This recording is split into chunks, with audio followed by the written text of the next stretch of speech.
আমাদের কাছে মনে হয়েছে, ওই যে বললাম ডায়লগ করলে বুঝতে পারবো, সেইটা মনে হয়েছে অনেক সময় ৭১কে ২৪-এর সাথে যেন প্রতিস্থাপন করা হচ্ছে। আমরা মনে করি এইটা যথাযথ না। আমাদের মৌলিক, যেমন বাংলাদেশের নাম বাংলায় নতুন করে লেখার কথা বলা হয়েছে, আমরা এটা একেবারেই অপ্রয়োজনীয় মনে করি, অহেতুক মনে করি।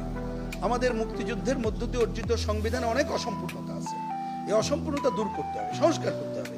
কমিউনিস্ট পার্টি এটা মনে করে, এবং আপনাদেরকে একটু সাক্ষী দিয়ে বলতে চাই, ৭২-ও কিন্তু আমরা এই সংস্কারের কথা তখনই বলেছিলাম, শুধু এখন বলছি তা না। কিন্তু আমরা দেখলাম, কিন্তু আমরা এটা চাই মূল নীতি, যে 4 মূলনীতি, ওই ভিত্তি ঠিক রেখে। কিন্তু আমরা খুবই দুঃখের সাথে দেখলাম আমাদের এই কমিটি এইটাকে বাদ দেওয়ার প্রস্তাব করেছে। সুতরাং এই ধরনের কতগুলো সাংঘর্ষিক জায়গা আমাদেরকে আছে, এটা হচ্ছে মৌলিক দ্বিমতের কয়েকটি জায়গার কথা বললাম।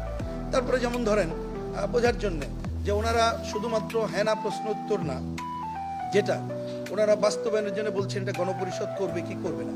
আমরা মনে করি এই আলোচনা এখন কেন, কারণ গণপরিষদ তো আমাদের এজেন্ডা না। আদৌ গণপরিষদ করবো কি করবো না তা তো ঠিকই হয়নি, কিন্তু এই প্রশ্ন করার মধ্য দিয়ে আপনি নতুন কিছুকে যেন প্রভোগ করছেন।